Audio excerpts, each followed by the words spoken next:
하나님의 은혜와 평강을 빕니다. 성경 Q&A에 오신 여러분을 주님의 이름으로 축복합니다. 오늘 질문은 세례와 침례는 어떻게 다른가요? 하는 것입니다. 침례와 세례가 어떻게 다르죠? 다른 것이 많이 있는데 일단 형식이 다릅니다. 세례는 머리에 물을 바르는 형식으로 베풀고 침례는 온몸을 물에 담그는 형식으로 베풉니다. 그래서 세례와 침례는 일단 형식부터 다릅니다. 그리고 의미하는 것도 다릅니다. 세례는 죄를 씻는 그런 의미이고 침례는 그리스도와 함께 죽고 다시 살아난 것을 의미합니다.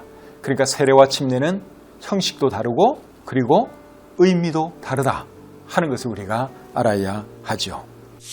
중요한 것은 침례가 옳으냐 세례가 옳으냐, 성경은 무엇을 말하느냐, 그게 중요한 거겠죠. 성경은 무엇을 말합니까? 성경은 사실 침례를 말하고 있습니다. 침례가 성경적입니다. 예수님께서 뭘 받으셨는지를 잘 생각해 보면 답이 나오죠. 여러분, 예수님이 침례를 받으셨나요? 세례를 받으셨나요? 사실 예수님이 요단강에서 받으신 것은 침례였습니다. 굳이 예수님이 세례를 받으셨다면 침례 요한이 요단강에서 침례 베풀 필요가 없었겠죠. 그냥 어느 집에서 어느 방에서 오는 사람들에게 세례 베풀면 되는 것입니다. 근데 침례 요한이 요단강에서 침례를 베푼 것은 침례를 베풀기 위해서는 물이 많이 필요했기 때문에 요단강에서 침례를 베푼 것이죠. 그리고 요단강에서 예수님도 침례 요한에게 침례를 받으셨습니다. 침례 요한은 또 에논이라고 하는 곳에서도 침례를 베풀었는데 에논에서 침례를 베푼 이유가 뭔가 하면 그곳에 물이 많았기 때문입니다. 그 말씀이 요한복음 3장 23절에 나오는데 한번 읽어드리겠습니다. 요한도 살렘 가까운 에논에서 침례를 베푸니 거기 물이 많음이라.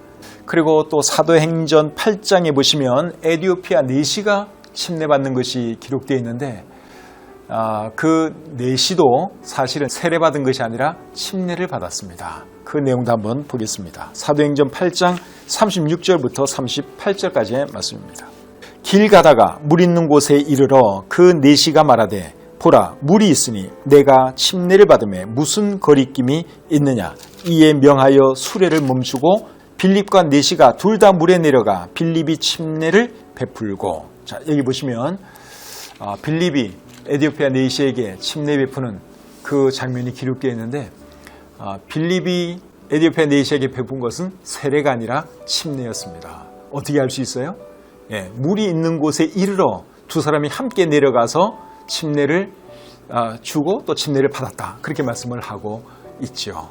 만약에 세례를 받을 것 같으면 굳이 물 많은 곳에 내릴 필요도 없고 또 두 사람이 함께 그 마차 밖으로 나갈 필요도 없습니다. 얼마든지 마차 안에서도 세례는 가능하기 때문에 그렇죠.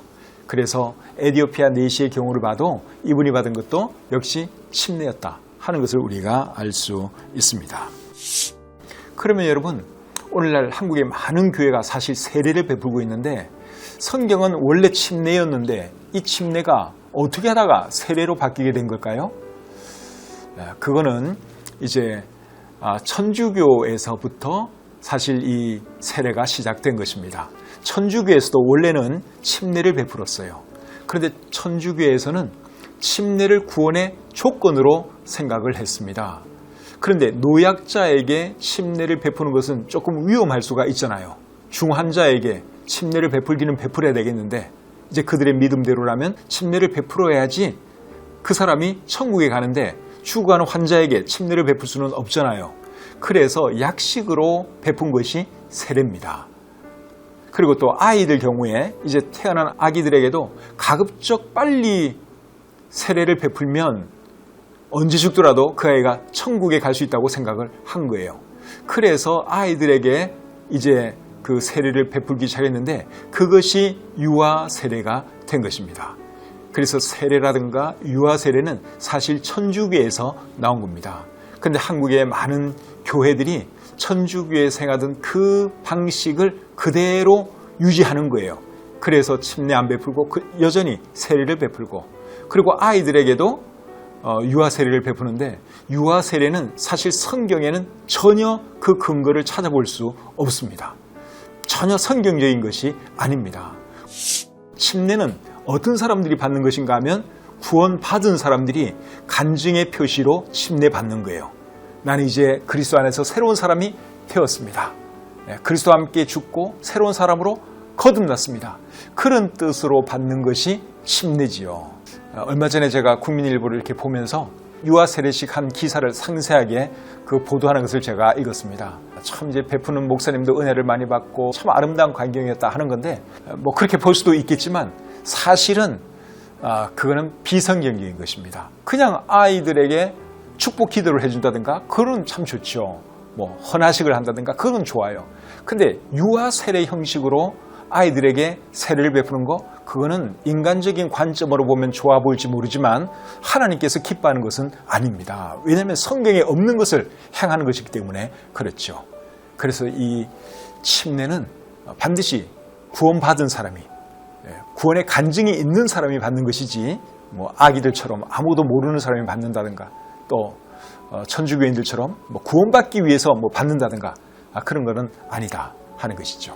침례의 의미에 대해서는 로마서 6장 3절과 4절에 잘 기록이 되어 있습니다. 그 말씀 한번 읽어드리겠습니다. 로마서 6장 3절 4절입니다.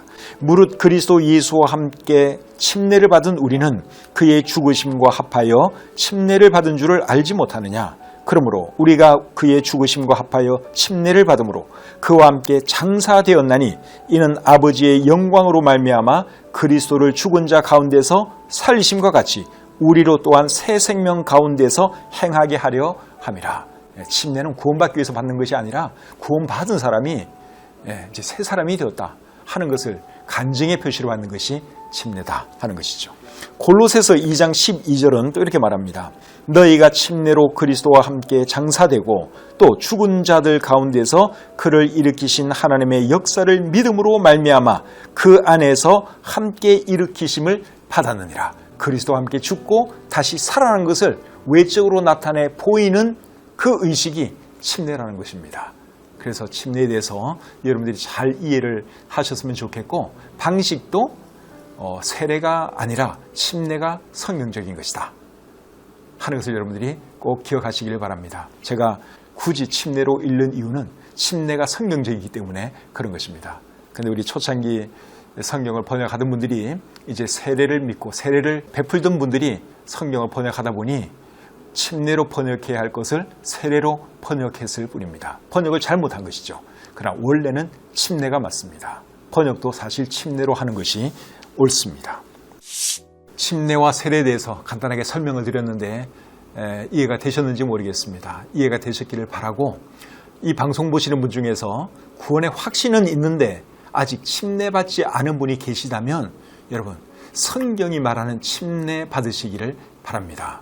물론 세례받았다고 해서 여러분이 구원받으셨다면 천국 못 가는 것은 아닙니다. 구원받은 사람이 뭐 침례를 받건 세례를 받건 그것이 그 사람의 구원에 영향을 끼치는 건 아니에요. 그래도 이왕이면 우리가 성경이 말하는 것을 따르는 것이 옳지 않겠습니까? 그래서 이 세례는 천주교의 그 잘못된 성경 해석에서부터 비롯된 것이다 하는 것을 여러분들이 아시면 좋겠고, 정말 여러분들이 성경대로 따르기를 원하신다면 침례 받는 것이 옳습니다. 어떤 분들은 어차피 형식인데 뭐 침례 받으면 어떻고 세례 받으면 어떠냐, 뭐 그렇게 생각할지 모르겠지만 그렇게 생각하는 것은 굉장히 위험합니다. 우리 마음대로 성경을 바꿀 권한이 없습니다. 성경이 침례를 말하면 침례를 베푸는 것이 옳죠. 저도 사실 편의를 생각하면 세례 베푸는 것이 훨씬 쉽습니다. 훨씬 더 많은 사람들에게 세례 베풀 수 있고, 그리고 더 많은 사람들로 하여금 세례받게 만들 수 있습니다. 아무래도 침례는 불편한 점이 참 많습니다. 번거롭기도 합니다. 그래도 침례를 고수하는 것은 하나님께서 침례를 명하셨기 때문에, 성경이 말하는 것은 침례이기 때문에 그런 것이죠. 그래서 우리 임의로 침례를 세례로 바꿀 그럴 자격이 없다는 것입니다. 그런 식으로 하면 우리가 뭐 아무거나 다 바꿀 수 있게요? 그럴 수는 없잖아요. 하나님 말씀대로 해야 하는 것이죠. 오늘 방송은 여기까지입니다. 평안하시길 바라고 또 다음 시간에 뵙도록 하겠습니다.